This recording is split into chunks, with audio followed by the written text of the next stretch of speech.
Welcome to Jayanthi's kitchen. ನಾನಿವತ್ತು ಅಜ್ಜಿ ಕಾಲದ ರಾಗಿ ಪುಟ್ಟು ಮಾಡ್ತಾಯಿದ್ದೀನಿ. ಹೇಗೆ ಮಾಡೋದು ಅಂತ ನೋಡೋಣ. ನೀರು ತರ್ತರಿಯಾಗಿ ಪುಡಿ ಮಾಡ್ಕೊಂಡಿರ್ಬೇಕಿದು ರಾಗಿನ. ಇದನ್ನೊಂದು ಬಟ್ಲಿಗೆ ಸೇರಿಸ್ಕೊಳ್ಳೋಣ.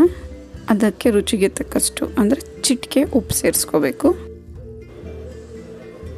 ಈಗ ಇದಕ್ಕೆ ನೀರು ಹಾಕಿ ಒಂದು ಸ್ವಲ್ಪ ನೀರು ಸೇರಿಸ್ಕೊಂಡು ಕಲಿಸ್ಕೋಬೇಕು.